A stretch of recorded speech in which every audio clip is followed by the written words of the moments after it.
le plateau Maguette Wade, tête de liste coalition Jëf Jël Takku Liggéey Sénégal. Monsieur le maire Maguette Wade maa ngi lay nuyu di la gërëm ci ñëw bi di la dalal ci plateau Infos Matin. ñoo ngi lay fay di nuyu ñi ma toogal ci plateau bi. di nuyu seeni téléspectateurs. di nuyu waa Ngaye Mékhé gi ma jóge ak waa Kajoor ak waa Sénégal yëpp.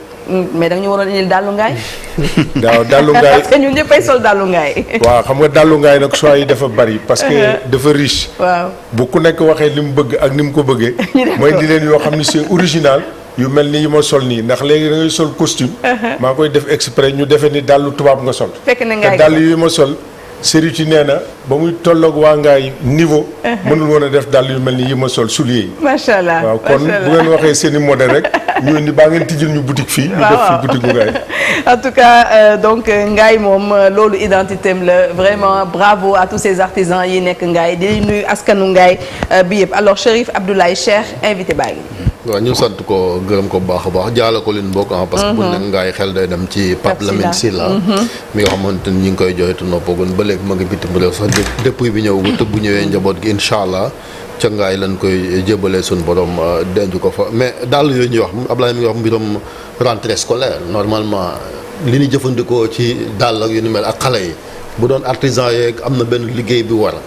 duñ dem di jëggaani daal feneen dañuy dem foofu ci artisan yi nekk Sénégal yi ñuy liggéey ngir ñu mën a yóbbu ko ci daara yi non. mais jërëjëf vous touchez point bu am importance parce que loolu mooy commande publique qui est une mission régalienne de l'État et qui est une préoccupation de l'État parce que tey Dallu Ngaye évidemment rentrée scolaire waroon nañ tey waa dëkk bi yëpp mais waa Sénégal yëpp di sol dàll yoo xam dañ koo defaree Sénégal. ndax capacité bi am na fi xam-xam bi am na fi mais dëgëraay gi am na fi mais aussi possibilité mu wàññi poids économique ci famille yi dafa am parce que koo ci gis tey jëndal nga dàll sa doom. koo ci gis tey dàll bi dina dagg ci année bi ñu jënd ko te Dallu Ngaye dëgg boo xam ni deru nag lañ koy defaree bu jógee Ngaye mën na xale bi mën na koo sol di ci dox ci ndox mi di ci football te du dagg. kon defe naa ni ci préoccupation économique gu état bi loolu def ci war a nekk am na année boo xam ni jéem nañu def ay sandal defar ko ay école mais xam nga boo amee 11 établissements primaires 3 collèges 1 lycée 4 instituts franco-arabes 40 daara dëkk bi ci boppam budget maire yi attanul lool. kon état bi loolu dafa nekk préoccupation boo léegi ñu xool der yi yàqu ni mu toll màggalu Touba gàmmu Tiwaawan. tabaski ak Sénégal yi ni mu bëggee yàpp. plus de 400 pots dina génn par jour fii ci abattoiru Dakar. kon. l'affaire bi chaîne de valeur la et loolu dafa nekk préoccupation économique sunu réew mi daf ci war a taxaw et poser une question bu am maanaam defe naa ni ñoo ngi lay dégg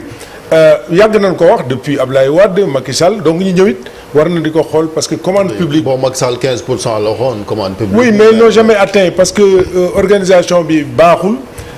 booy organiser secteur dans la chaîne des valeurs da ngay considérer acteurs yi et mu nekk de façon participative et de façon inclusive pour que ñëpp sur la chaîne des valeurs. boucher yi sàmmkat yi mais jur gi aussi njimi parce que jur gi fokk moom lu mu lekk po yi am na nun koy conserver am na ñoo xam ni rey nag mooy seen liggéey mais ñu rey ko ci anam yi gën a baaxe mais ñu def ba nga xam ni dañu def benn modèle lu dàll boo xam ni pratiquement Sénégal ni ñuy defee blouse noonu lañ ko mais xoolal aujourd'hui bu fekkee dañuy def blouse tissu bi ñuy defar jógewul Sénégal ñu ni commande publique boobu ban commande publique la. fil bi ñuy defar jógewul Sénégal boobu ban fil la bouton bi jógewul Sénégal ban commande publique la mais Dallu Ngaye der bi fi lay jóge nag yi fii la ñuy lekke dàll bi fii lañ koy defaree du yàqu te moo gën a dëgër bi tubaab bi. monsieur le maire waa Ngaye yóbbante wuñ la aussi parce que yaa ngi wax sa dàll yi mais xam naa ne bu dee yu évolué la der bi bu demul. ci dëkk yooyu ba dellu siwaat parce que def nañ ci motif yi tane nañ ko def nañ ci motif yi wuude bi du ko mën a liggéey fexe ba tannerie yoo xamante ni moderne na ànd naag jamono te yi ñu am xam nga bi nekk Ngaye pollution ba ak ndox yaag affaire yooyu yëpp loolu nañ lañ def ba mu jóge parce que bu fekkee ni yaa ngi wax chaîne de valeur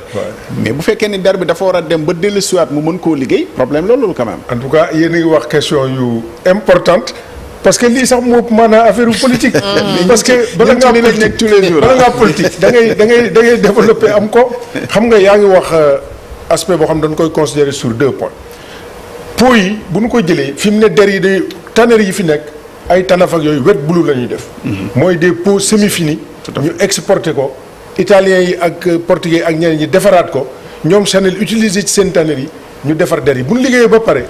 li des ci der yi li ñuy wax les chutes ñu indiwaat ko fii léeg-léeg sax ay der la yoo xam ne pour defar ay meubles ñu ciy defar ay dàll ce n'est pas normal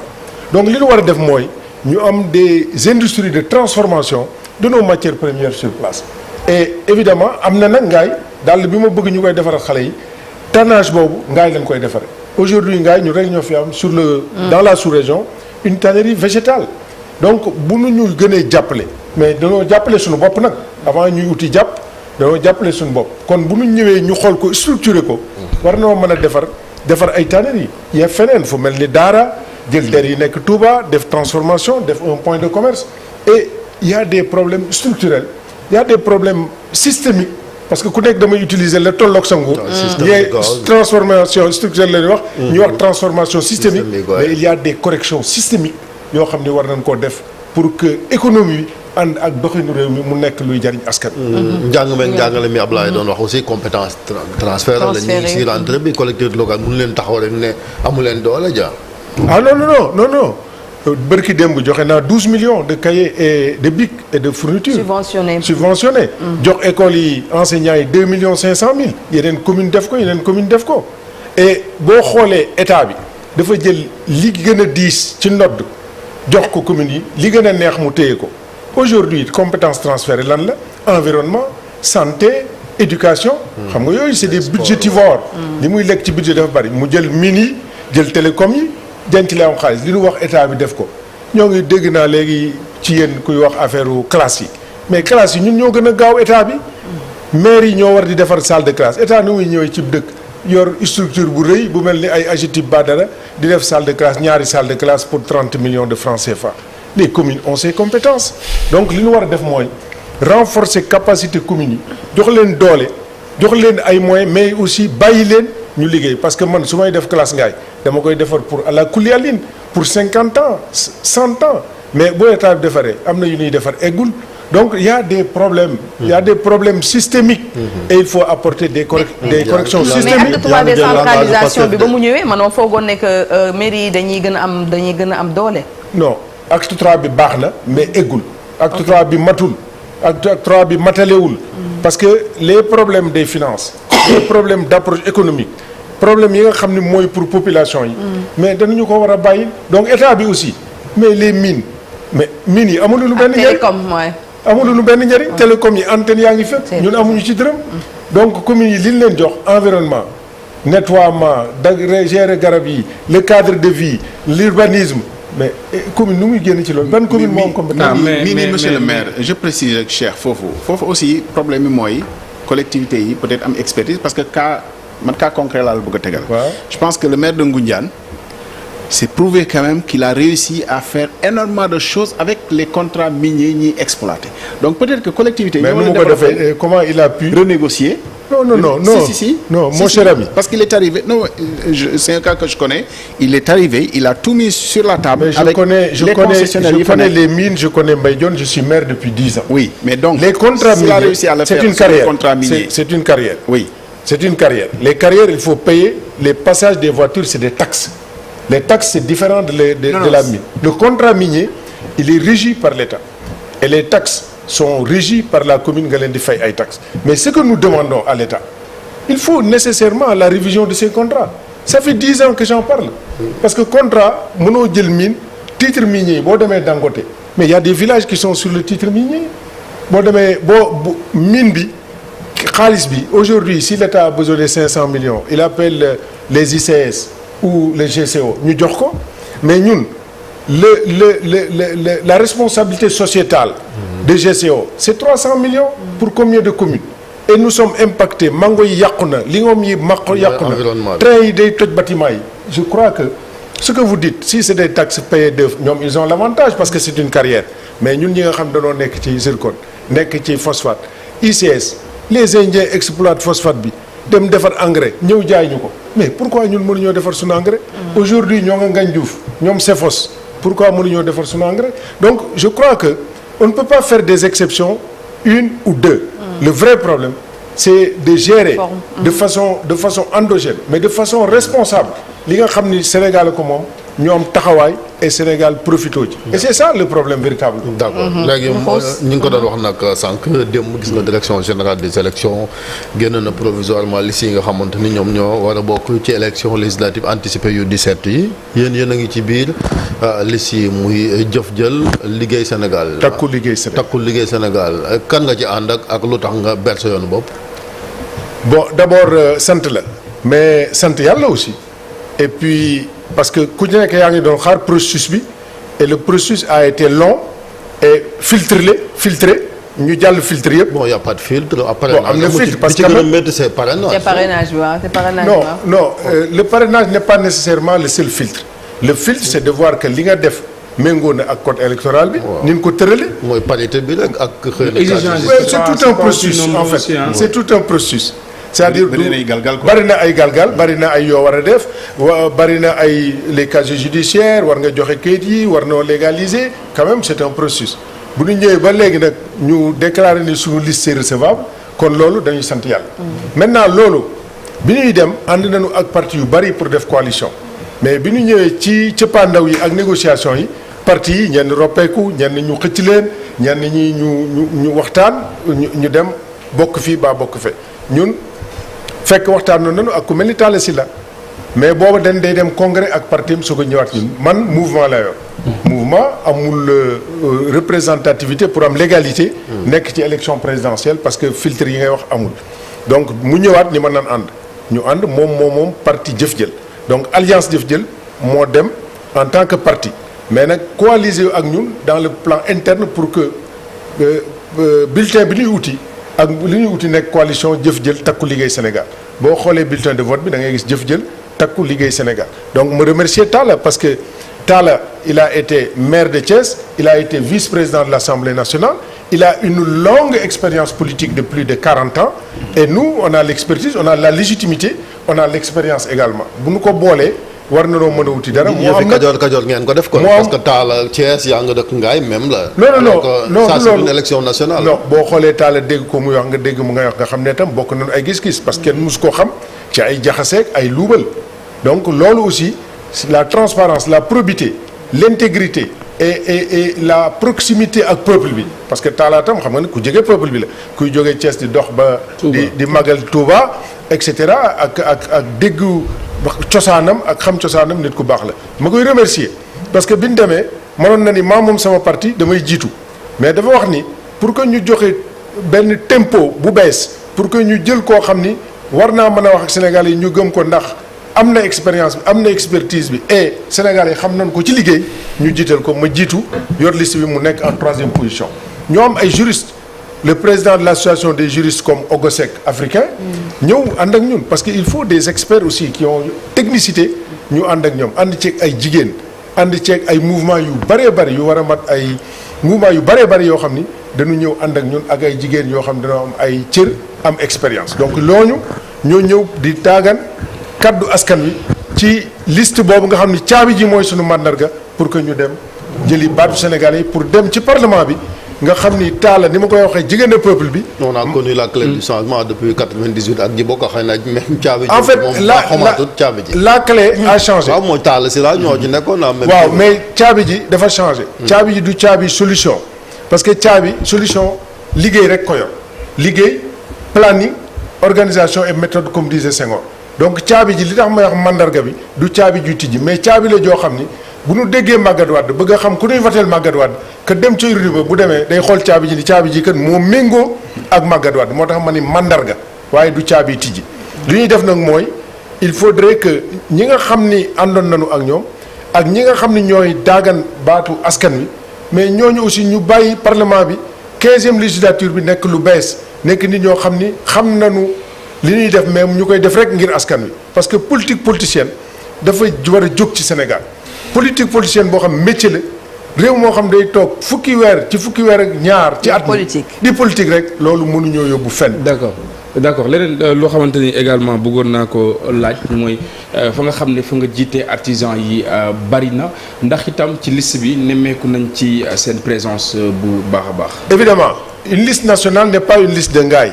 n'est pas une liste de Thiès bien que Kajoor la ñuy nekk kàddoom c'est-à-dire parce que foofa laa gën a xam ci député yi fay nekk yëpp bu ko nekk ñëwee ak sa xam-xamu terroir ak sa xam-xamu gox dina tax Sénégal man faa nekk waxal fa ñëpp mais nag ci biir dëkk bi liste bi da ngay jël am na ñu nekk ay Matam am ñu nekk Ziguinchor am ñu nekk Kédougou am ñu nekk Tambacounda am ñu nekk Mbour am ñu nekk Dakar am ñu nekk Thiès am ñu nekk Tivaouane kon ñëpp ngay boole mais artisan kenn mënu ko wax Sénégal mënoo def dara te artisan nekkul. lan moo tax àndoon ak sa dernières gars yi questions, messieurs. waaw Kër Macky Sall comme yéen daa ngeen jëflante. daal leen jëflante ñoom danoo jeexal. parce que ànd naa ak ñoom ñu dem defi élection présidentielle ñu ma jàppale Amadou Ba mais ñun doxalee du loo xam ni neex na ma du loo xam ni nawloo naa ko ma bàyyi leen. Amadou Ba ba ñu demee taxawaay bi mu waroon taxaw bi nga xamee ni dem nañu ba war a reporter élection yi taxawaay boobu doyuma te li ngay dem di ko ñaani ñu la koy may baa ñu la koy dénk baa ñu la koy utali ko sa bopp loo mën a amat sa bopp rek loolu mooy fayda ñun noonu lañ ñu liste yi itam bari nañ parce que en 2017 amoon na fi pëccëxoo bi fi amoon parce que 49 la mais là 41 provisoirement en attendant ñuy xool est-ce que organisation bi jàpp nga ni dal na xel sachant que am na ñu doon propose sax gis nga bi doon bulletin unique wala ñu wàññi même format bulletin yi finalement ministre de l'Intérieur nan dem ak bulletin yu mag ya waaw loolu am na parce que bi loolu financement bi la lii parce que ñoom li ñu joxe argument mooy bu ñu defee A4 bi moo gën a cher bon et la différence est du simple au double donc élection xaalis yi koy def également mais xaalis boobu fu muy jógee état bi amatul xaalis barilewu ko en tout cas parce que état du pauvre mukk mais xaalis boo xam ni mën nañ koo kasare amatu fi. et condition de vie gis nga ni mu difficile et ndóol gis nga ni mu méttee pauvreté bi gis nga ni mu mel et les incorrections nit ñi dafa am kumba am ndey kumba amul ndey chance yi méngoowul il faut que Sénégal nekk dëkk boo xam dafa nekk dëkk de justice mais il faut ñu légiférer ay loi yoo xam ni day nekk loi yoo xam ni dafay am justice mais kii légiférer du parlement mooy defar ay loi mais day légiférer ñu defar ay loi mu nekk des lois justes pour que le Sénégal nekk dëkk bu am prospérité mu am égalité que ñu réduire les inégalités et donc li ñuy def nii mooy élection yu ñu jëm nii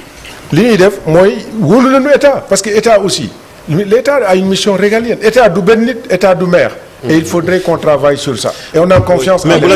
une petite question pour Ablaye et puis c'est fini, messieurs. Non, il n'y a pas de bougna aujourd'hui. Non, il n'y a pas de bougna.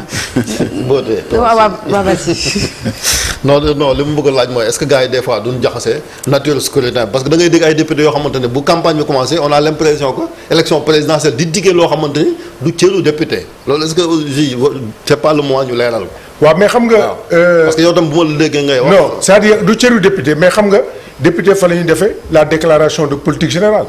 les lois d'orientation les lois rectificatives des finances. Les projets yu ci bari vision yi Sénégal am mais député yi aussi dañ ciy ànd. donc foofu boo fa defee ministre bi ñëw présenter programme am baa mu am mais il faut que aussi mu méngoo ak vision développement bien que donc loi am rôle lu député c'est de légiférer. ñu defar ay loi mais luy dox ci réew mi dafay wékku ci loi. am ay règlement am na loi yu bari ci réew mi amul règlement il faut ñu xoolaat loolu il faut ñu am beneen taxawaay bu bees ñu am ay député yu bees yu mel ni Magatte Wade nga xam ne prouvé na biir kay. mais une dernière question pour Ablaye non affaire économie la parce que moom il a été un fonctionnaire à la BAD Banque africaine de développement. C'était une question mais vas-y. non yóbbu ko kon yóbbu ko Ablaye yóbbu ko mu jeex. Vas-y je complète. non yóbbu ko vas-y je complète 2 en 1 vas-y chérie.